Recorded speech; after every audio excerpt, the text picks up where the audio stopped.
Histórias do Caminho, Allan Kardec. Hippolyte Léon Denisard Rivail. Jesus, Kardec e nós. O Evangelho segundo o Espiritismo, capítulo 17, item 8. Se Jesus considerasse a si mesmo puro demais, a ponto de não tolerar o contato das fraquezas humanas, se acreditasse que tudo deve correr por conta de Deus, se nos admitisse irremediavelmente perdidos na rebeldia e na delinquência, se condicionasse o desempenho do seu apostolado ao apoio dos homens mais cultos, se aguardasse encosto dinheiroso e valimento político a fim de realizar a sua obra, ou se recuasse, diante do sacrifício, de certo não conheceríamos a luz do Evangelho, que nos descerra o caminho à emancipação espiritual. Se Allan Kardec superestimasse a elevada posição que lhe era devida na aristocracia da inteligência, colocando honras e títulos merecidos, acima das próprias convicções, se permanecesse na expectativa da adesão de personalidade ilustres à mensagem de que se fazia portador, se esperasse cobertura financeira para tirar-se a tarefa, se avaliasse as suas dificuldades de educador, com escasso tempo para esposar compromissos diferentes do magistério ou se retrocedesse, perante as calúnias e injúrias que lhe ençaram a estrada, não teríamos a codificação da doutrina espírita, que complementa o Evangelho, integrando-nos na responsabilidade de viver. Refletindo em Jesus e Kardec, ficamos sem compreender a nossa inconsequência, quando nos declaramos demasiadamente virtuosos, ocupados, instruídos, tímidos, incapazes ou desiludidos para atender às obrigações que nos cabem na doutrina espírita. Isso porque se eles, o Mestre e o Apóstolo da renovação humana, passaram entre os homens, sofrendo dilacerações e exemplificando o bem, por amor à verdade, quando nós, consciências endividadas, fugimos de aprender e servir, em proveito próprio, indiscutivelmente, estaremos sem perceber, sob a hipnose da obsessão oculta, carregando equilíbrio por fora e loucura por dentro. Emmanuel. Lembrando Allan Kardec. Depois de se dirigir aos numerosos missionários da ciência e da filosofia, destinados à renovação do pensamento do mundo no século XIX, o mestre aproximou-se do abnegado João Hus e falou, generosamente: não serás portador de invenções novas, não te deterás no problema de comodidade material à civilização, nem receberás a mordomia do dinheiro ou da autoridade temporal, mas deponho-te nas mãos a tarefa sublime de levantar corações e consciências. A Assembleia de Orientadores das Atividades Terrestres estava comovida. E ao passo que o antigo campeão da verdade e do bem se sentia alarmado de santas comoções, Jesus continuava: preparam-se os círculos da vida planetária a grandes transformações nos domínios do pensamento. Imenso número de trabalhadores no mundo, desprezando o sentido evolucionário da vida, crê na revolução e nos seus princípios destruidores, organizando-lhe movimentos homicidas. Em breve, não obstante nossa assistência desvelada, que neutralizará os desastres maiores, a miséria e o morticínio se levantarão no seio de coletividades invigilantes. A tirania campeará na terra, em nome da liberdade, cabeças rolarão nas praças públicas em nome da paz, como se o direito e a independência fossem frutos da opressão e da morte. Alguns condutores do pensamento, desvairados de personalismo destruidor, convertem a época de transição do orbe em turbilhão revolucionário, envenenando o espírito dos povos. O sacerdócio organizado em bases econômicas não pode impedir a catástrofe. A filosofia e a ciência intoxicaram as próprias fontes de ação e conhecimento. É indispensável estabelecer providências que amparem a fé, preservando os tesouros religiosos da criatura. Confio-te a sublime tarefa de reacender as lâmpadas da esperança no coração da humanidade. O Evangelho do amor permanece eclipsado no jogo de ambições desmedidas dos homens viciosos. Vai, meu amigo. Abrirás novos caminhos à sagrada aspiração das almas, descerrando a pesada cortina de sombras que vem absorvendo a mente humana. Na restauração da verdade, no entanto, não esperes os louros do mundo, nem a compreensão de teus contemporâneos. Meus enviados não nascem na terra para serem servidos, mas por atenderem às necessidades das criaturas. Não recebem palmas e homenagens, facilidades e vantagens terrestres, contudo, minha paz os fortalece e levanta-os, cada dia. Muitas vezes, não conhecem senão a dificuldade, o obstáculo, o infortúnio, e não encontram outro refúgio além do deserto.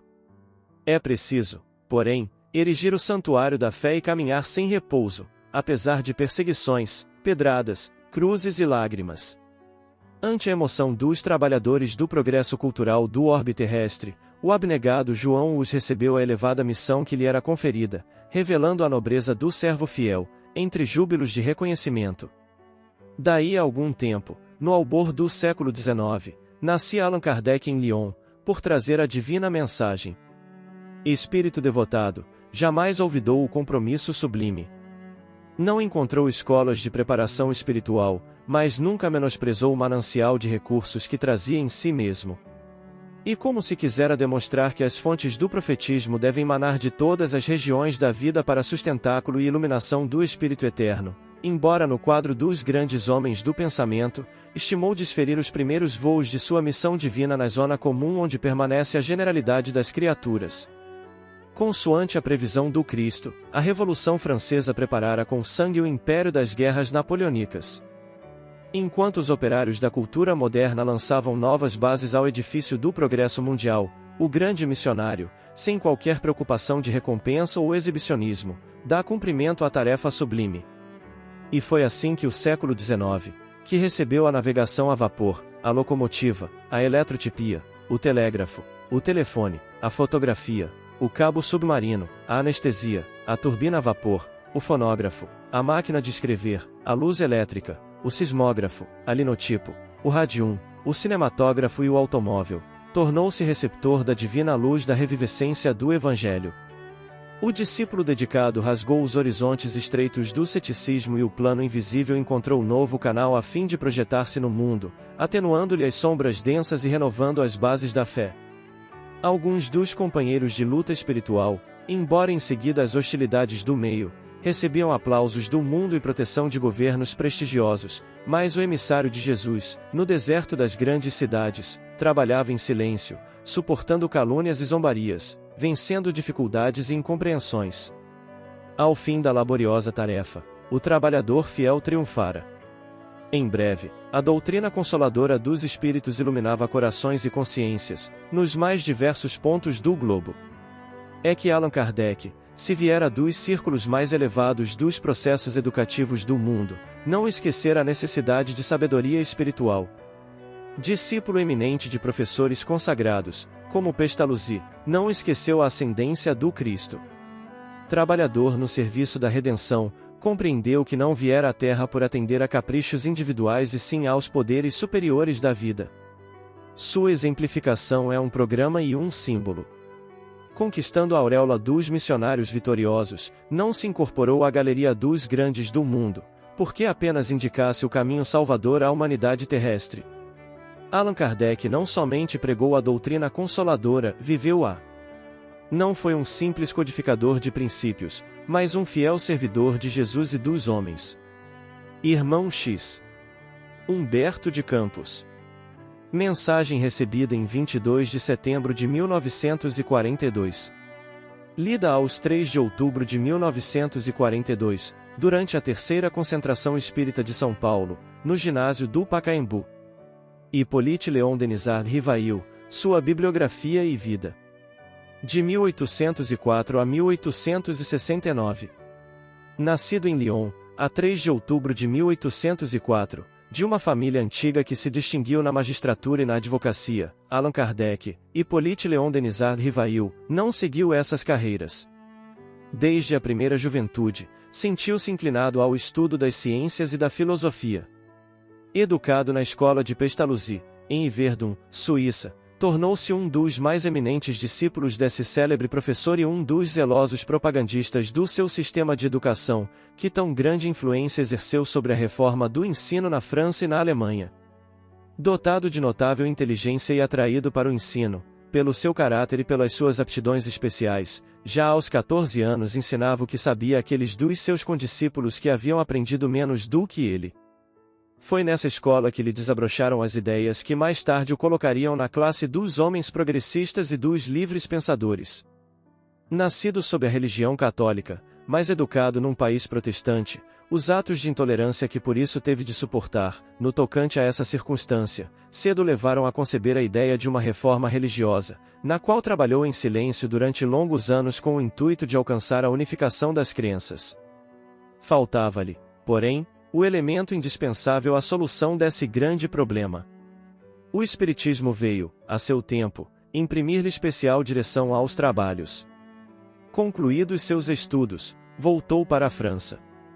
Conhecendo a fundo a língua alemã, traduzia para a Alemanha diferentes obras de educação e de moral e, o que é muito característico, as obras de Fénelon, que o tinham seduzido de modo particular. Era membro de várias sociedades sábias, entre outras, da Academia Real de Arras, que, em um concurso de 1831, lhe premiou uma notável memória sobre a seguinte questão: qual o sistema de estudos mais de harmonia com as necessidades da época?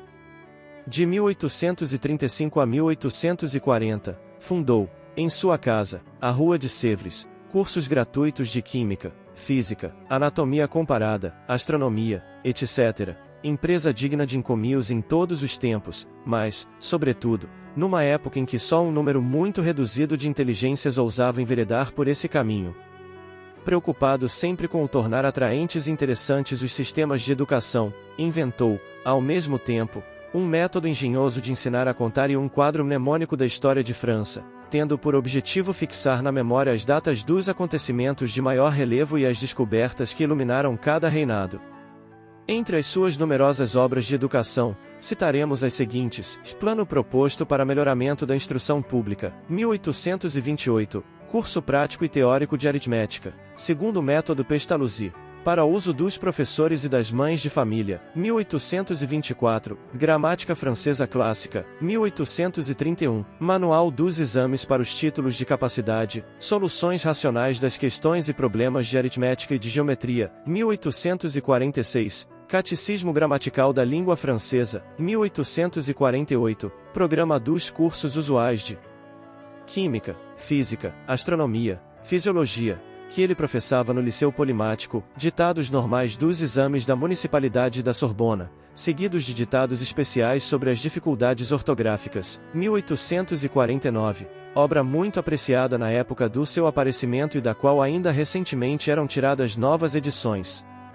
Antes que o Espiritismo lhe popularizasse o pseudônimo de Allan Kardec, já ele se ilustrara, como se vê, por meio de trabalhos de natureza muito diferente, porém tendo todos, como objetivo, esclarecer as massas e prendê-las melhor às respectivas famílias e países. Pelo ano de 1855, posta em foco a questão das manifestações dos espíritos, Allan Kardec se entregou a observações perseverantes sobre esse fenômeno, cogitando principalmente de lhe deduzir as consequências filosóficas. Entreviu, desde logo, o princípio de novas leis naturais, as que regem as relações entre o mundo visível e o mundo invisível. Reconheceu, na ação deste último, uma das forças da natureza, cujo conhecimento haveria de lançar luz sobre uma imensidade de problemas tidos por insolúveis, e lhe compreendeu o alcance, do ponto de vista religioso.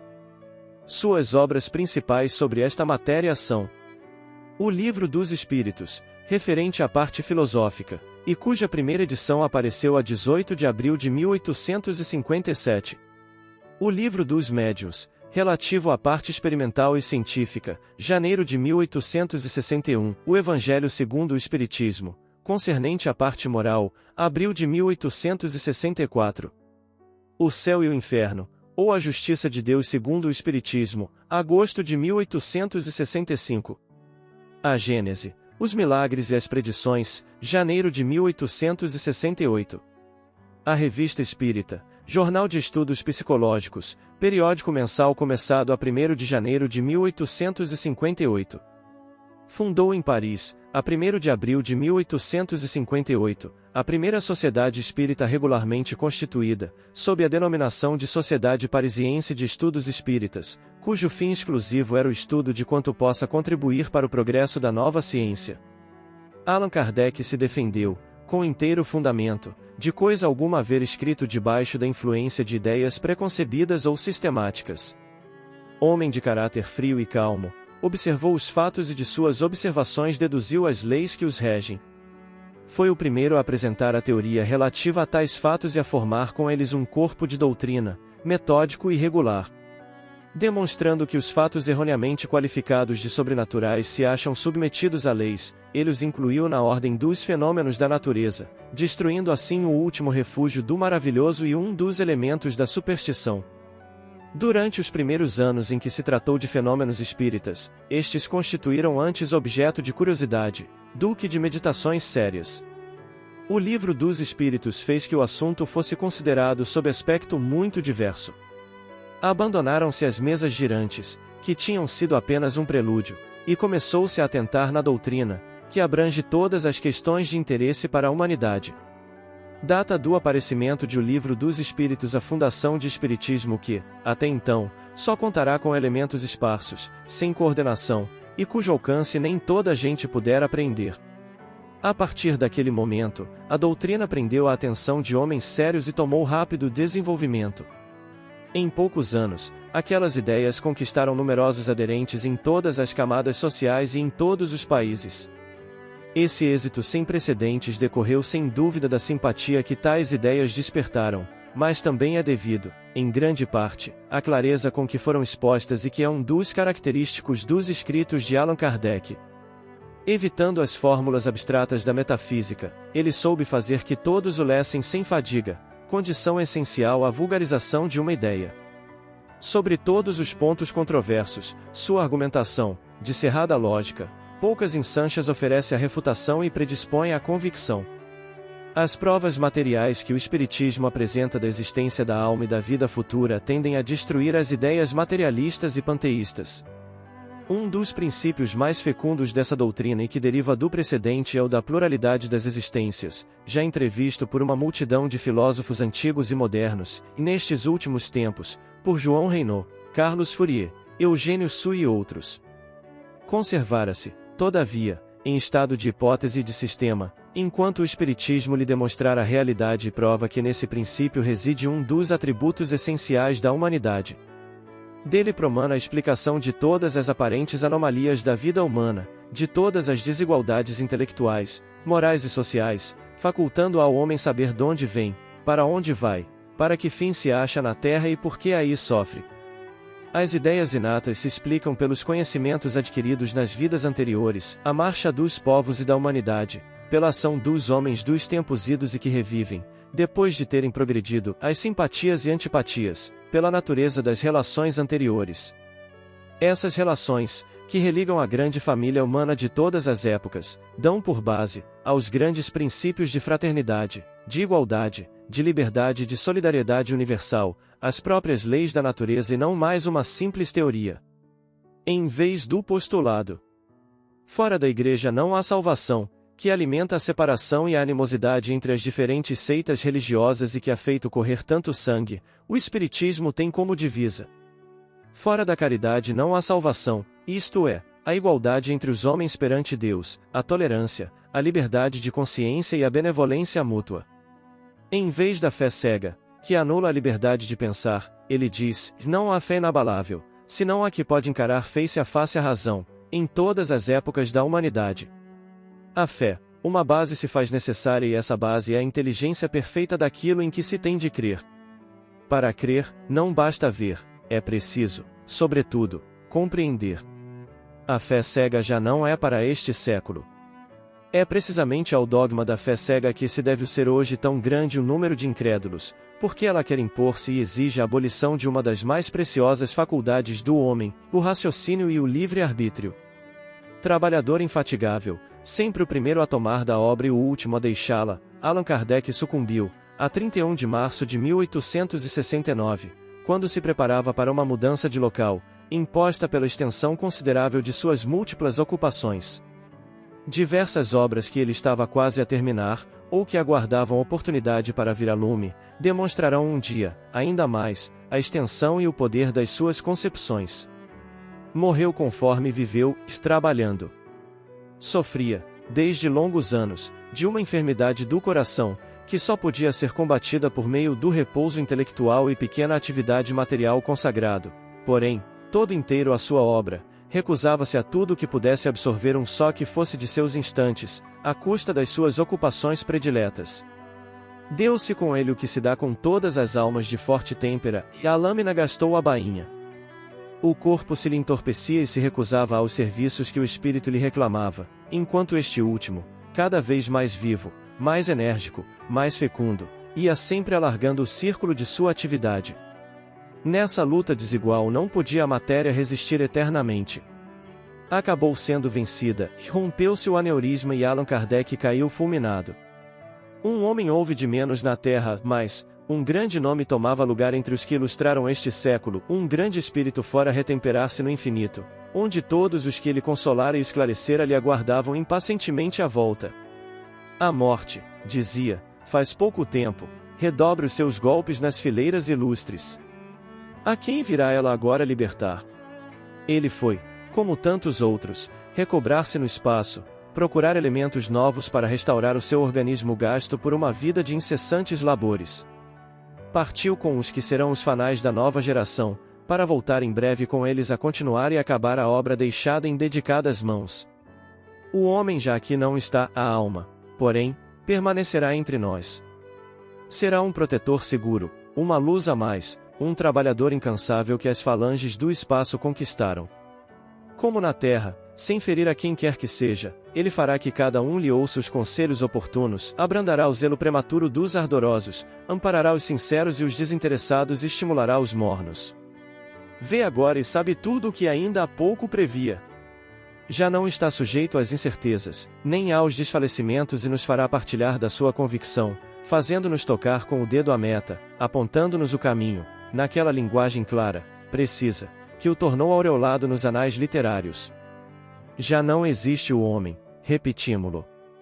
Entretanto, Allan Kardec é imortal e a sua memória, seus trabalhos, seu espírito estarão sempre com os que empunharem forte e vigorosamente o estandarte que ele soube sempre fazer respeitado. Uma individualidade pujante constituiu a obra. Era o guia e o fanal de todos. Na terra, a obra subsistirá ao obreiro. Os crentes não se congregarão em torno de Allan Kardec, congregar-se-ão em torno do Espiritismo, tal como ele o estruturou e, com os seus conselhos, sua influência, avançaremos, a passos firmes, para as fases ditosas prometidas à humanidade regenerada. Comentários finais. A doutrina espírita e as religiões cristãs. Estamos convencidos de que a doutrina espírita cristã, trazida ao mundo no século passado, é mais um apelo do alto para o nosso retorno mais amplo ao Evangelho do Senhor em nossos dias. Naturalmente que não existe, dentro da doutrina espírita cristã, nenhum texto que possa justificar qualquer conflito fundamental entre a doutrina espírita e as religiões cristãs vigentes na Terra, porque todas elas representam o pensamento e o amor de nosso Senhor Jesus Cristo para conosco, a humanidade terrestre. Reconhecemos que, a cada novo dia, as nossas dificuldades, as nossas divergências como cristãos vão sendo banidas de nossos corações e sentimos mesmo que todos aqueles que sentem o Senhor no íntimo da alma não podem encontrar divergência alguma. E esses trabalham hoje, como nunca, para que as diferenças entre si sejam aplanadas, até que desapareçam, de maneira a constituirmos uma família só, diante do Senhor. Nós, espíritas cristãos, acreditamos na necessidade do retorno ao cristianismo puro às bases de nossa fé cristã, estejamos em qualquer confissão religiosa evangélica, seja ela qual for. Somos todos atualmente chamados a sentir nosso Senhor Jesus Cristo no fundo de nossos corações e no fundo de nossa vida. Com o progresso material, de nosso tempo, é imperioso a fé profunda e simples, que herdamos de 300 anos de martírio nos circos. Esses 300 anos de perseguição aos cristãos da era apostólica não podem estar perdidos. Não podemos acreditar que o materialismo, venha ele de onde vier, consiga ofuscar a fé cristã. Sabemos que nosso Senhor Jesus Cristo não é um símbolo morto, não é alguém que se distancia de nós, um mestre que nos haja abandonado sobre a terra, aos poderes do mal. Aceitamos nosso Senhor Jesus Cristo por hóspede invisível de nossas almas, divino mestre presente, sempre, cada vez mais presente, orientando-nos o pensamento e a conduta. Não podemos esperar vitória alguma, qualquer vitória do Espírito sobre a terra, sem nosso Senhor Jesus Cristo em nossos corações. Confesso que não encontrei, em parte alguma, a paz da família cristã que o Brasil desfruta. Muitos destes países nos consideram uma nação subdesenvolvida. É o adjetivo que muita gente encontra hoje para falar daqueles povos que ainda não conseguiram resolver de todos os seus problemas cruciais. E cremos poder asseverar aos irmãos católicos, protestantes e espíritas, aqui reunidos, que vivemos no Brasil na condição de herdeiros da verdadeira fé cristã que nosso Senhor Jesus Cristo nos ensinou e admitimos que nós todos devemos trabalhar afanosamente, para nos unirmos, defendendo-nos moralmente contra as trevas do materialismo destruidor. Chico Xavier. Ver archote de luz, vem Jesus, viva Jesus. Nascer, morrer, renascer ainda e progredir sempre, tal é a lei. Base bibliográfica. Opinião Espírita, Emanuel André Luiz, pelo Espírito Emanuel, Médiuns Francisco Cândido Xavier e Valdo Vieira, capítulo 4, Jesus, Kardec e nós. Doutrina Escola, autores diversos, pelo Espírito Irmão X, Médium Francisco Cândido Xavier, capítulo 5, lembrando Allan Kardec. Bibliografia de Allan Kardec, pseudônimo do codificador Professor Hippolyte Léon Denisard Rivail. O Evangelho de Chico Xavier, o próprio, encarnado, Francisco Cândido Xavier, capítulos 65 a 67, a doutrina espírita e as religiões cristãs.